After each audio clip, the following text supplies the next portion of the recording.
Greetings, everybody. Good afternoon. I just want to go over something that's kind of hit me hard today.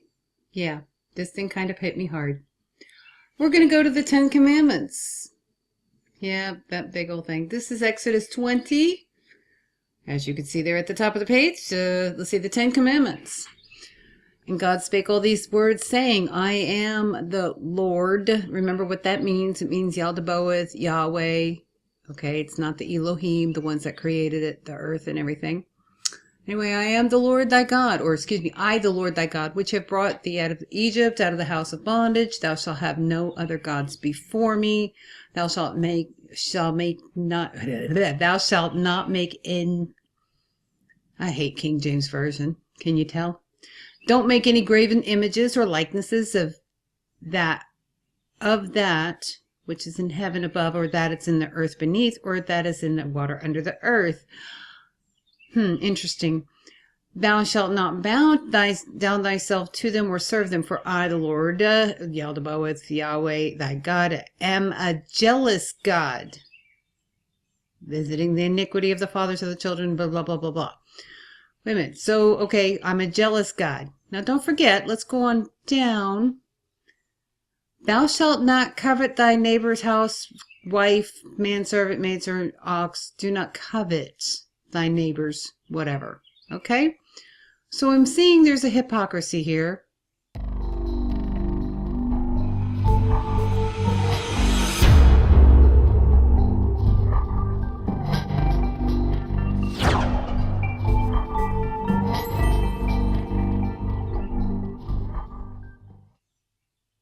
The hypocrisy.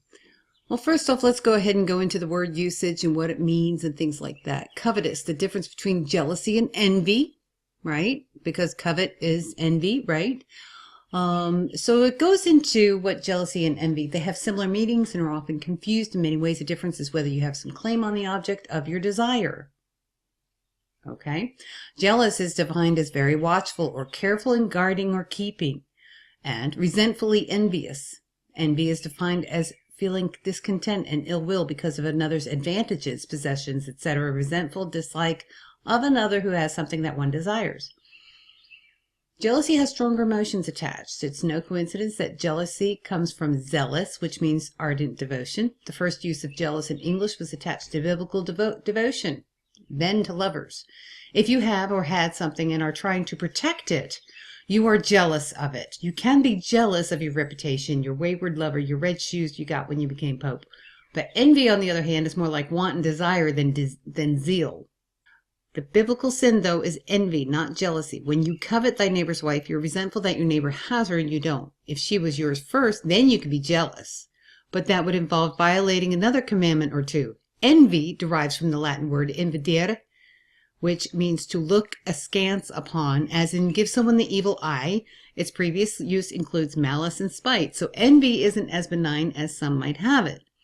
Most usage guides want to keep the distinctions between the two, but using jealousy instead of envy for things that are not love interests has reached stage 2 on the 5-stage language change index, more akin to violating the Sabbath than the criminal code. Do not envy the person who misuses jealousy in polite company. But we're going to go into the psychology of what jealousy is. What is jealousy? Let's go to Psychology Today. What is it? It's a complex emotion that encompasses feelings ranging from fear of abandonment to rage and humiliation. It strikes both men and women, and it's most typically aroused when a person perceives a threat to a valued relationship from a third party. God is jealous, right? So he doesn't want you to go to the other gods. The threat may be real or imagined, not limited to romantic relationships. Jealousy can also arise among siblings competing for parental attention, among coworkers, friendships, blah, blah. Jealousy is distinguished from the envy. That is, jealousy always involves a third party seen as a rival for affection. Envy occurs between two people and is best summed up as, I want what you have.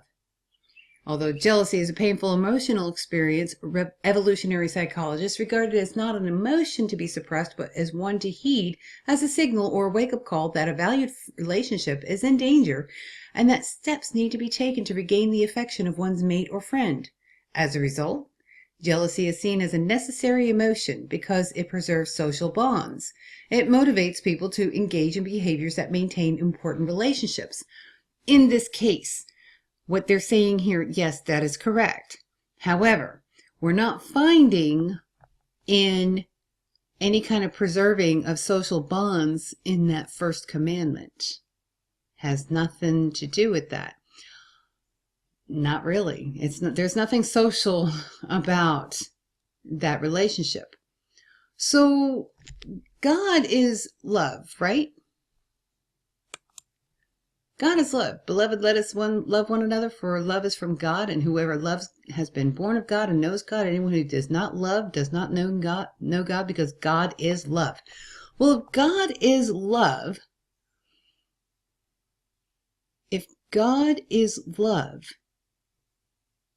perfect love, he has to be perfect love, right? Why would he be jealous if he was perfect love? Why would he be perfect love if in verse 18 here, there is no fear in love, but perfect love casteth out fear, because fear hath torment. He that feareth is not made in perfect love. We love God because he first loved us. Well, if that's the case, then why was he jealous?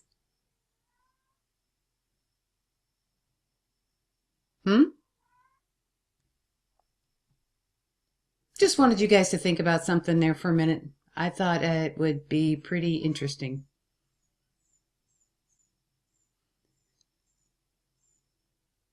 Again, there is no fear in love, but perfect love casteth out fear.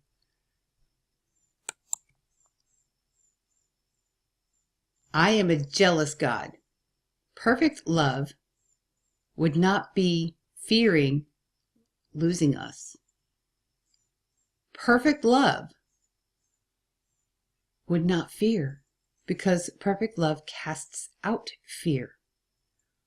Why would the divine being is truly perfect love?